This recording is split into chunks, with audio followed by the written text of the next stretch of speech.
Hello everybody, today is a new video and this one is all about skin fades. So I'm going to be showing you my step-by-step tutorial on how to get the perfect skin fade.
So let me talk you through a step-by-step of how I got the perfect skin fade.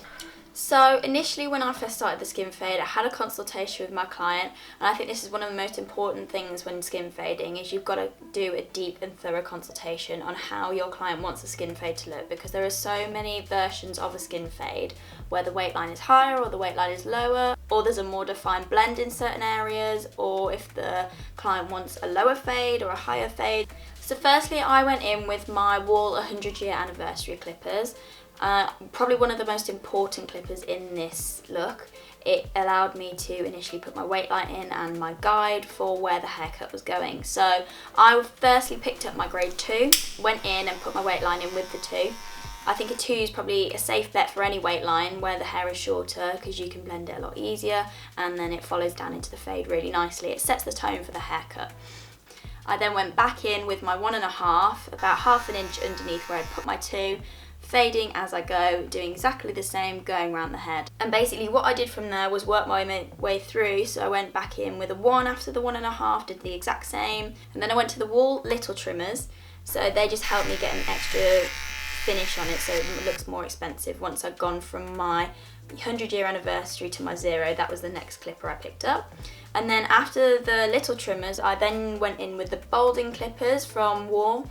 These are a cordy clipper, but they just allow me, without any lever on them, they have a smaller guard than the 100-year anniversary between the skin and the blade. So again, just allowing that little bit closer of a shave, just to look more professional. And then to finish the look off, I then went in with the super close shavers. I love these. I've only used these for about 6 months, but in any terms of skin fading or anything like that, it just allows you to get really against the head, to make it look bold, to get that fade on point and keep your client looking fresh. So obviously with the skin fade, the most important bit that makes it look like a skin fade is the sides. However, you can't forget about the top of the head. So when I cut my model's head, I took it at a 90-degree angle from that around the halo of the head, and I pulled out and I matched up with where my grade 2 sat with the top of his head where that sat. So I just blended that in, point cutted it in, and then followed that throughout the whole of the head, making sure that all my top was all measured and blended. So what I do with the top is a vital key is I always over direct. So usually 90% of the time people want a little bit longer at the front than they do at the back.